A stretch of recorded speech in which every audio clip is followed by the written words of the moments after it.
Boa tarde, pessoal. Meu nome é Renan, eu sou motorista por aplicativo aqui na cidade do Rio de Janeiro e hoje eu vou mostrar para vocês o porquê que as greves contra a Uber não estão funcionando. Primeiramente, vale lembrar que a Uber, ela se intitula uma empresa de tecnologia e não de transporte. Mas por que ela se intitula uma empresa de tecnologia? Porque ela pode simplesmente não dar lucro e vender uma tese de que lá na frente ela pode ser uma empresa próspera e saudável financeiramente. Para a gente entender melhor isso aqui, eu estou com minha colinha aqui e vamos citar alguns números aqui da Uber nos últimos anos. No ano de 2022, a Uber teve um prejuízo de 9 bilhões de dólares, mas aumentou a sua receita em 83%. Ela fatura muito, porém vive no negativo. Ela teve um faturamento de 31 bilhões em 2022, correto? E em 2021, ela teve um faturamento de 17 bilhões de dólares. E ainda assim, ela consegue ter esse prejuízo maluco aí de 9 bilhões em 2022. O prejuízo anterior dela, em 2021, foi de 496 bilhões de dólares. Entre as diferentes razões para ter esse prejuízo, a gente tem que olhar para algumas situações. Existem cerca de 131 milhões de usuários mensais na Uber. Isso quer dizer o quê? Esse número ainda é muito pouco para ela. Isso que ela está fazendo hoje, ela quer aumentar, né, esse número de usuários dela. 131 milhões não é nada ainda, porque se for contar quantas pessoas tem no Brasil, só no Brasil tem mais de 250 milhões de pessoas. E ela ter 131 milhões de usuários no mundo é muito pouco para ela. Porém, esse número aumentou cerca de 11% em comparação a 2021, onde ela tinha apenas 118 milhões de usuários. O número de motoristas também é muito pouco.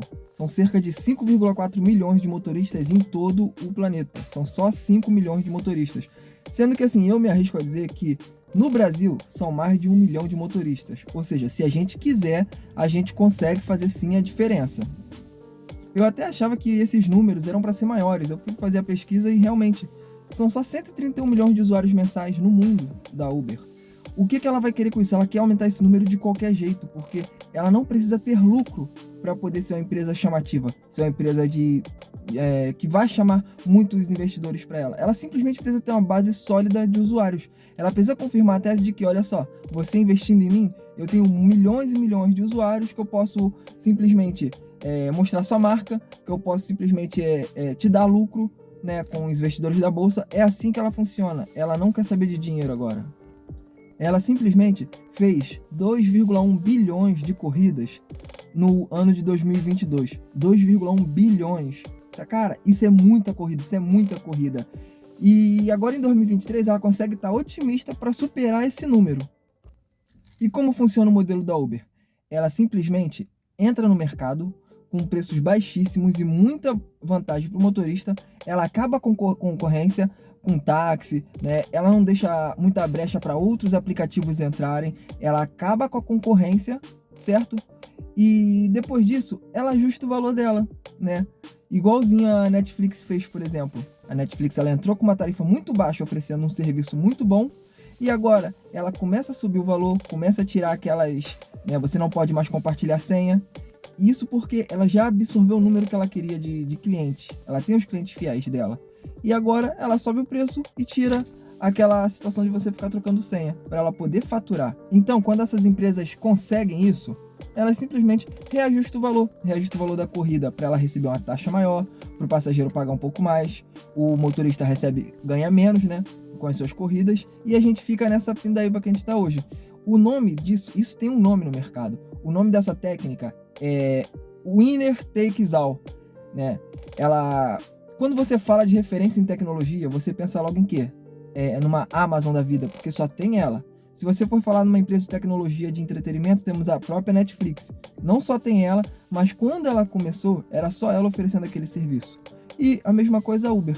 Quando a Uber começou, era só ela oferecendo esse serviço, um serviço top, que a gente podia ter um carro maneiro, a gente podia oferecer bala, água, né, ter nosso lucro, e o passageiro ainda assim pagava barato. Só que a estratégia da Uber começou a cair por água abaixo quando ela viu que não ia funcionar esse monopólio dela, porque começou a aparecer a 99, começou a aparecer Cabify, né, o InDrive, até as próprias prefeituras de algumas cidades têm seu aplicativo, né, regional. Aí o que acontece? Com o surgimento de outros aplicativos, ela tem que baixar mais a sua taxa, tem que baixar mais os seus valores de corrida para chamar mais usuários. Ela quer chamar o usuário de qualquer jeito, entendeu? Nem que para isso ela tenha que piorar demais o serviço, mas ela tá querendo aumentar o número a base de usuários dela. O ano passado, para esse, ela só conseguiu aumentar 11%. Se esse ano for pior, é uma certeza de que o valor de mercado dela vai cair. É um absurdo que os aplicativos estão fazendo com a gente. Praticamente eles estão quase comprando usuários para poderem aderir àquele serviço deles. E no meio dessa guerra aí, fica os motoristas, sem saber o que fazer. Então, se realmente nós queremos dar um prejuízo na Uber, a gente tem que atacar a base de usuários da Uber. Como vamos fazer isso? Eu posso até dar uma ideia aqui no final do vídeo. Mas não adianta fazer greve de um dia, você pode fazer greve de um mês, não vai adiantar. Esse negócio de greve achando que vai dar prejuízo no aplicativo é uma burrice. Isso é uma idiotice de influência que não sabe o que está falando. Porque se a Uber é uma empresa que está aí desde 2014, desde 2016 e nunca deu lucro, ela sempre fechou o ano no negativo, porque um dia de folga, né? Sem nem a greve, é uma folga. Porque um dia de folga ia fazer diferença para ela. Então entenda, dívida não quebra empresa de tecnologia.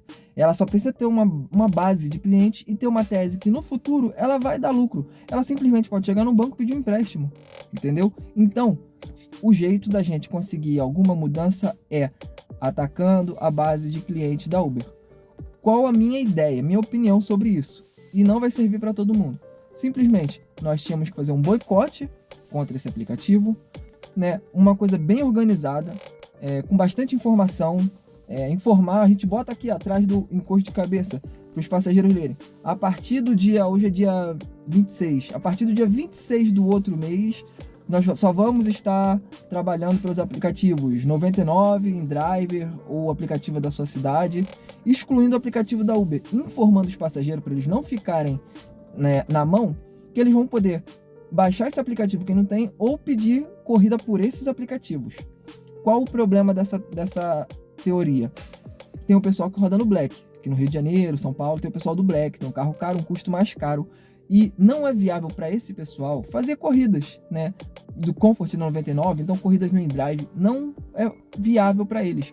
Porém, a gente tem que ressaltar uma coisa, cara, o único jeito da gente poder bater de frente com algum aplicativo é restringindo o número de usuários deles. Então, eu acho viável, né, esse sacrifício da classe para poder a gente poder dar essa porrada na Uber. E não seria nem todas as vezes que a gente não faria corrida. Existe aquelas corridas, quando a gente começar a boicotar, ela vai começar a subir dinâmico, começar a jogar promoção lá para cima. Essas corridas que a gente vê que ela vai ter que pagar pra gente fazer, essa sim teria que ser feita. Por exemplo, aqui no Rio a gente tem um valor mínimo de R$ 6,98, certo? Se a gente atrelar esse R$ 6,98 mais um turbo de R$ 6, vai para R$ 12,98. Porém, o passageiro ele não paga esse valor. O passageiro paga menos e a Uber completa para você esse valor, correto? Sendo que a gente fazendo essa corrida, a gente realmente vai dar o prejuízo na Uber. E se a gente vê que é o passageiro que vai pagar, ele não vai pedir pela Uber, ele vai pedir pela 99, pelo InDrive, que vai estar mais barato. E nós vamos estar fazendo essa corrida por esses aplicativos. Aí os influencers acham que greve está fazendo alguma diferença. Não faz. Quem dá o preço é o aplicativo. Quem dá as informações é a prefeitura. A prefeitura tem o poder de falar, olha, eu quero que mostre. Tanto que Rio de Janeiro, capital, mostra até o número da casa que a pessoa está indo. Se você for para a região dos lagos, como por exemplo Rio das Ostras, só mostra o bairro. Se você for para Angra dos Reis, só mostra o bairro. Você vai estar em Angra dos Reis e vai tocar para Copacabana, só vai aparecer Copacabana, entendeu? Então isso não tem nada a ver com greve e também não tem tanto a ver só com o aplicativo. Não precisa nem todo mundo aderir, né? Que a gente fala, o motorista tal não está aderindo à greve. Não tem problema, porque na hora que o dinâmico começar a subir, a coisa começar a pegar, vai ter motorista fazendo corrida pela Uber, né? Vai estar ganhando, porém, vai ter um tempo determinado. Por quê? Os passageiros vão começar a ser cobrados por esse dinâmico. E eles vão ver, pô, eu vou pagar aqui 40 na Uber, podendo pagar 20 na 99? Eu vou pela 99. E a gente começa a fazer essa migração de passageiros de um aplicativo para o outro. E se a Uber não se mexer, a gente continua fazendo as coisas pela 99. Eu tenho certeza que pouco tempo ela perdendo usuários, ela vai se mexer. Porque foi o que aconteceu com a Netflix. ela começou a perder usuários, ela chegou no topo dela, ela fez o reajuste dela e começou a aparecer Amazon Prime, HBO Max, né? Ela reajustou o preço, ela ficou mais cara que esses outros aplicativos. Então o que aconteceu? O valor de mercado dela caiu drasticamente na bolsa, justamente porque ela perdeu usuários. Isso para uma empresa de tecnologia é pior do que perder dinheiro. Você está perdendo praticamente o seu patrimônio. Então, rapaziada, a gente só tem essa alternativa, que é atacar a base de dados da Uber. Nós não podemos imaginar a Uber como uma empresa de transporte. A gente tem que comparar ela a uma Netflix, a uma Amazon, a uma Nvidia, Microsoft. A gente tem que comparar a Uber com essas empresas. Essas empresas, elas não estão nem aí se estão perdendo dinheiro, elas estão investindo em tecnologia. Elas te vendem uma tese que no futuro ela vai ser próspera, tá ok? Então o vídeo de hoje é esse. Para as próximas greves que tiver essa de um dia aí, eu não vou aderir mais, aderi todas as greves até agora. Mas se tiver mais greves de um dia, eu não vou aderir, eu vou fazer questão de ir pra rua. Se for no meu dia de folga, eu vou fazer questão de ir pra rua para poder não aderir a essa greve, tá ok? Eu acho que só desse jeito que a gente vai conseguir alguma mudança. Então o vídeo de hoje é sobre isso, foi um pouquinho longo, né? Mas eu tô tentando passar a melhor informação para vocês sobre o que é esse aplicativo da Uber, tá ok? Então um abraço aí e até a próxima.